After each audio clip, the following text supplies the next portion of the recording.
Hello students, so as we discuss korim class 9 second unit test 2025 or Assamese syllabus. So tomorrow jodi itele syllabus najana tenahole video to সম্পূৰ্ণ চাই লবা আমি second unit test কাৰণে Assamese syllabus discuss কৰিম। তো প্ৰথম group এৰ পৰা তোমালোকে চাব লাগিব পোহৰৰ বাটেৰে আগবঢ়া গাওখন আৰু তোমালোকে চাবা প্ৰচণ্ড ধুমুহাই প্ৰশ্ন কৰিলে মোক এই দুটা চেপ্টাৰ তোমালোকে চাব লাগিব। এই দুটা চেপ্টাৰ তোমালোকৰ সেকেন্ড ইউনিট টেষ্ট এক্সামত আহিব, এটা ভালকৈ চাবা। নেক্সট তোমালোকে চোৱা দ্ৰুত পাঠত ইয়াত তোমালোকে চাব লাগিব চুটিয়া সকল আৰু চাহ জনগোষ্ঠী সকল। এই দুটা জনগোষ্ঠীৰ বিষয়ে তোমালোকে চাই যাবা, ইয়াৰ পৰা কোৱেশ্চন খুদিব।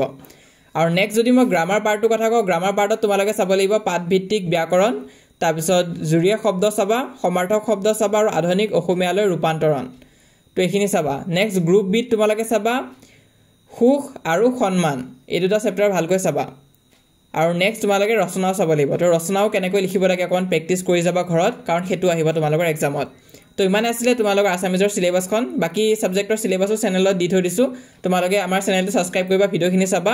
আৰু যি সকল ষ্টুডেন্টছে এতিয়ালৈ WhatsAppত জয়েন কৰা নাই সোনকালে জয়েন কৰিবা, লিংকটো পিন কমেন্টত দিয়া হৈ আছে। তাত ক্লিক কৰিলে WhatsApp পেজটো ওপেন হ'ব, পেজটো ফলো কৰি ৰাখিবা। আৰু মোষ্ট ইম্পৰ্টেন্ট আমাৰ এই চেনেলটো সাবস্ক্ৰাইব কৰিবা।